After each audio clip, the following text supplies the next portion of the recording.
Punch-Out was a video game released in 2009 for the Nintendo Wii. This is a reboot of the Punch-Out series by Next Level Games, who are most likely developing Luigi's Mansion 3 right now.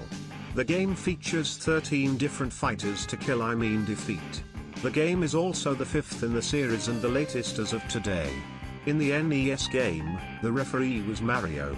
In this game, we have a generic ref, which is a bummer. Now, let's get into the core essentials of the game. Firstly, the graphics. The graphics are amazing. Like a lot of the games I have reviewed, it has a style. This one goes for a cartoony style. The 3D models have thick outlines and a lack of detail, creating the look of a cartoon from the 90s. Now, let's talk about the gameplay. I'll do this part differently. I will have different sections for each circuit. Starting with the minor circuit. Let's start with the minor circuit. The minor circuit features 4 characters. Firstly, Glass Joe. This fight plays exactly like in the NES game. Start out punching him in the head and stomach until 40 seconds in, and then punch him in the stomach and knock him down. But if you have 3-star punches and he goes back, use them and he's instantly knocked out. Then, Von Kaiser tries to put up a fight.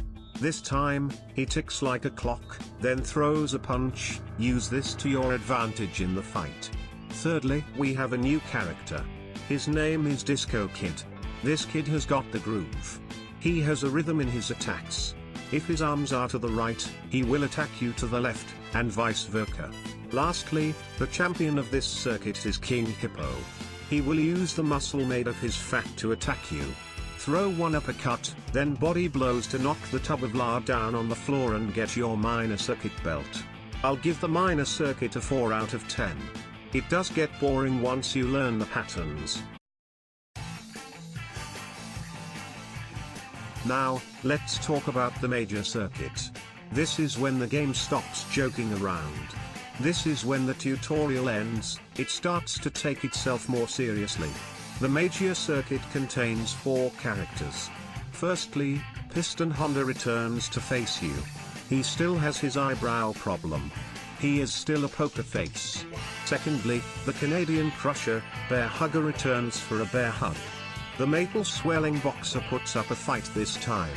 He isn't pathetic like in Super Punch-Out, but he could actually give you a challenge. You have to dodge in the direction of the attack to make sure you don't find yourself on the mat. Then, Great Tiger teleports into the ring.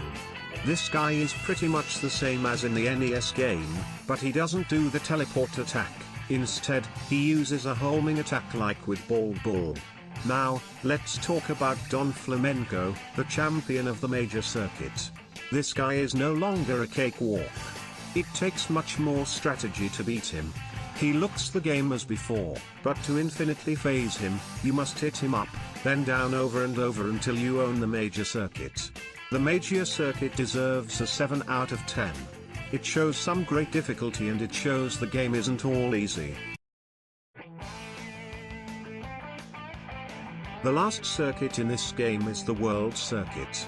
This is when the game shows you not to screw with it. You mess up only a few times, and you could find yourself on the mat. Firstly, we fight Aaron Ryan. This time, the Irish moron is completely insane. He hits himself, and likes headbutting opponents. Then, we fight Soda Popinski. The boxer who swells himself up with nothing but soda still has muscle. I'm surprised he doesn't have diabetes. Then, we face the classic Bald Bull. His fight is pretty much the same as in his first fight in the NES game. Then, we have Super Macho Man. He uses fast uppercuts to push you down. He will stop at nothing to stay the better man. You may think he's the champ. But, Mr. Sandman is here to bring us a dream, not to make Doc the cutest we've ever seen. Fast punches and strong attacks make him a worthy champion.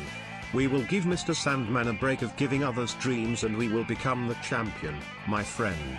And we all came on fighting, till the end. No time for losers. The World Circuit deserves an 8 out of 10. It's the perfect difficulty, and it is really fun altogether. Now, we got one more thing to talk about. Title defense. For title defense, I will not talk about the fights individually, but I will say how each circuit has changed. The minor circuits characters will now often use either protection or improved moves to win. But they are still quite easy characters. The major circuit characters start using training, but the intros to each character may give you a hint on how to defeat them. The world circuit fighters are much different. Aran Ryan brings in a weapon. Soda Popinski uses soda steroids, Bold Bull stops the weakness of being knocked out. Super Macho Man just adds new moves. And Mr. Sandman destroys a building with his bare hands. Ouch! Title defense fights have huge difficulty spikes. One fight could be easy, then the second fight could be brutal. It's crazy and is kind of bad. Title defense deserves a 7 out of 10. Now, what about the game in general's score? The game deserves a 7 out of 10 for its great puzzle solving, great graphics, but its difficulty spikes and boring minor circuit. I will see you all next week for another review. Goodbye.